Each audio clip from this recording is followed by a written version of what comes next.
Kids these days are getting smartphones around the age of 10.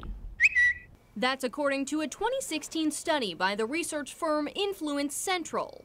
I'm asked about every day. Martha Elbaum has a daughter heading into the 6th grade. She's 11 years old, and at this point, many of her friends do have cell phones. But Charlotte doesn't. She borrows my cell phone, and we have time limits for when she's using it, and she's been great about that. Elbaum says the camera and certain educational apps can be great tools for kids, but these devices have a dark side.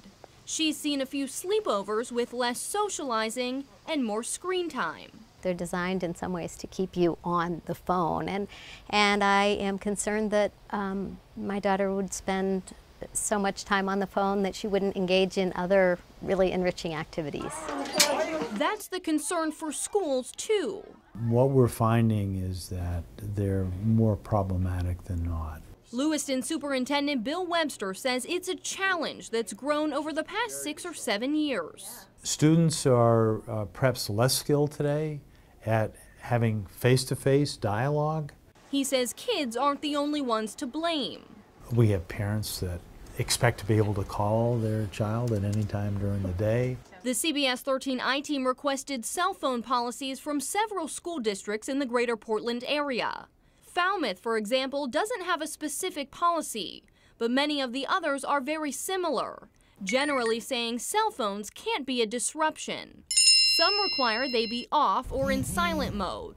Most high schools allow them to be used during breaks and at lunch. Do you think that takes away from encouraging the face-to-face interaction among students? I think it's a compromise, and because this is so much a part of who people are today. Policies seem to be stricter in the lower schools, with some banning cell phones altogether.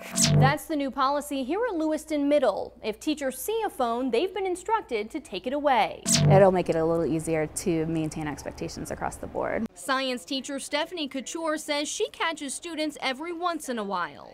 Usually if they're sitting in their stools and they're looking down towards their lap and smiling and not paying attention. That's why she has Phone Prison hanging right behind her desk. They can't believe we can figure it out. But just like technology, Webster says the rules are always evolving.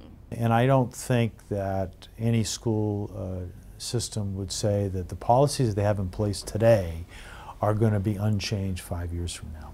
Elbaum knows it's only a matter of time. We're in waiting mode, exactly. Until her daughter has a phone of her own. In Falmouth, Marissa Bodner, CBS 13 News.